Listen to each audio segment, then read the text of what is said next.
Usha medical education में आपका स्वागत है। आज हम टॉपिक करने जा रहे हैं पीसीओडी, पॉलीसिस्टिक ओवेरियन डिजीज। क्या होती है पॉलीसिस्टिक ओवेरियन डिजीज? जैसे ये हमारा रिप्रोडक्टिव सिस्टम है, ये हमारा यूटस है, ये हमारी फैलोपियन ट्यूब्स है, ये हमारी ओवरी। ये ओवरी से रिलेटेड बीमारी है। ओवरी का काम है हर महीने ओवुलेशन करना, यानी एक एग को रिलीज करना, और ये एग रिलीज होकर फैलोपियन ट्यूब्स में चला जाता है। एक टाइम में एक ओवरी फंक्शन करती, इस महीने इस ओवरी ने फंक्शन किया तो नेक्स्ट में ये ओवरी फंक्शन करती है। हो सकता है 2-3 महीने में दूसरी ओवरी फंक्शन करे, तो ऐसा कुछ होता है।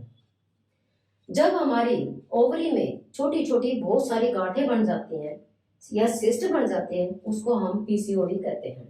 ये पीसीओडी पीसीओएस में चेंज हो जाती है, पॉलीसिस्टिक ओवेरियन सिंड्रोम में चेंज होती है, जो कि भयानक हो सकती है। ये सिस्ट कैसी होती है? लिक्विड, सेमी सॉलिड और सॉलिड होती है।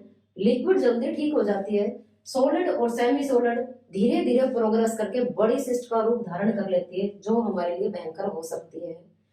लेडीज में क्या साइन सिम्टम? ये खास तौर पे 18 से 25 साल की लड़कियों में या वुमेन्स में होती है।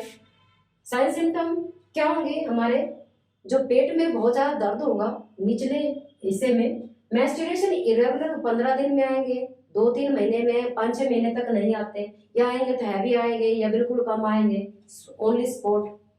वेट गेन हो जाता है, स्पीड से वेट बढ़ेगा, सेक्स डिजायर बढ़ जाएगी। बिहेवियर चेंज क्यों होता है? क्योंकि यहाँ पे एक कारण को देख लेते हैं हम। कारण क्या है? हार्मोन्स इरेगुलर सबसे पहला कारण है। जो लेडीज में एस्ट्रोजन और प्रोजेस्टेरोन हार्मोन होते हैं, थोड़ी सी मात्रा में टेस्टोस्टेरोन हार्मोन भी होता है, लेकिन एस्ट्रोजन और प्रोजेस्टेरोन हार्मोन का इम्बैलेंस होने के साथ साथ जो टेस्टोस्टेरोन हार्मोन है, वो जो पुरुषों में होता है वो बढ़ जाता है महिलाओं में।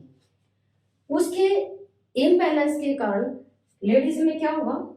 यहाँ पे सेक्स डिजायर टेस्टोस्टेरोन हार्मोन की वजह से हो गया, बिहेवियर चेंज होगा, लड़कियों में गुस्सा होगा बहुत ज्यादा, और क्या होगा?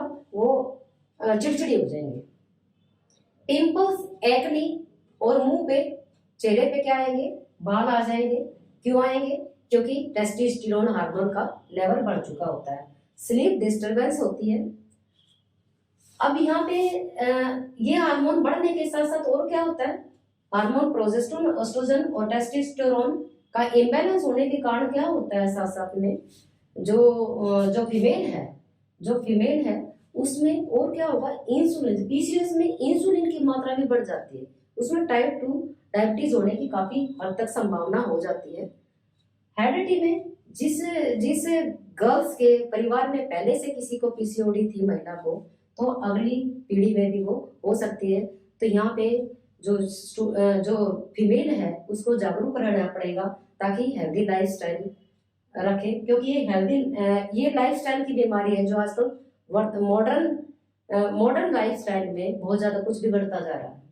अनहेल्दी लाइफस्टाइल, खाने पीने का कोई हिसाब नहीं रहा है आजकल, क्योंकि प्रोसेस फूड, काफी पैक्ड फूड, केन फूड, इस टाइप के फूड ज्यादा खाए जाते हैं। Pizza, idli, burger, momos unhealthy है, सब कुछ डिहाइड्रोनाइज्ड है, तो उसमें बड़ी दिक्कत आती है। और ये क्योंकि लीवर इसमें इन्वॉल्व हो जाता है, लीवर फैटी हो जाता है, और बेसिक मेटाबॉलिज्म रेट बहुत कम हो जाता है, जिसकी वजह से पूरे हार्मोन डिस्टर्बेंस होने की वजह से ये बीमारियां आती हैं।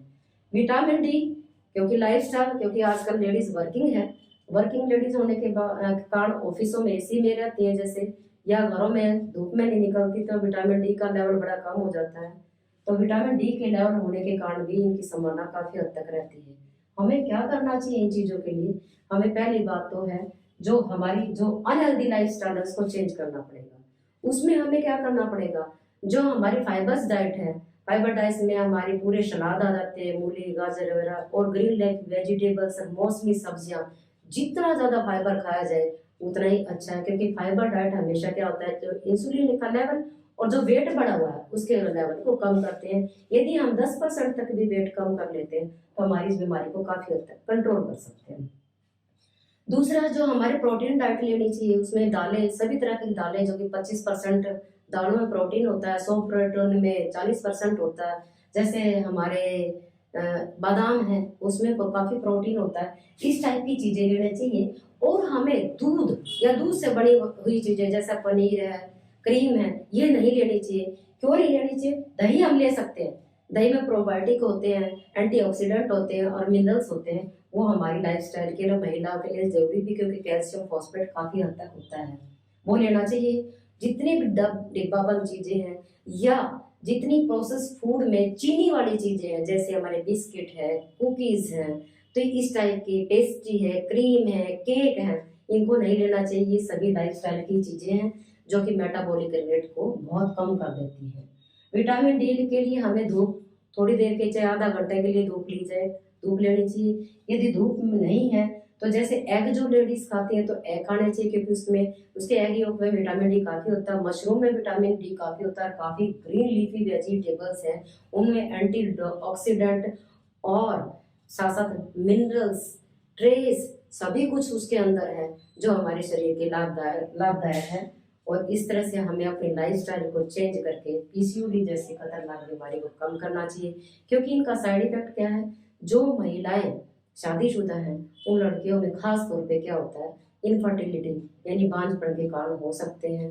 बच्चे कई बार पैदा नहीं होते। हाँ, टाइम पे यदि इसको ठीक कर लेंगे तो ये संभव है, फर्टाइल पीरियड भी हो सकता है। तो इसलिए ऐसी बीमारी को हमें जड़ से खत्म करने के लिए हमें लाइफस्टाइल, हेल्दी लाइफस्टाइल को यूज करें।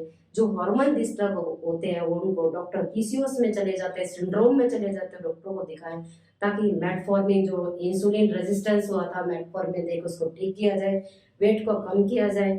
और जो हार्मोन्स कम हो जाते हैं, जैसे हमारा ऑस्ट्रोजन का कम हो जाता है, तो एचआरटी, हार्मोनल रिप्लेसमेंट थेरेपी लेके हम इस बीमारी को बिल्कुल अच्छे तरह से ठीक कर सकते हैं। नमस्कार।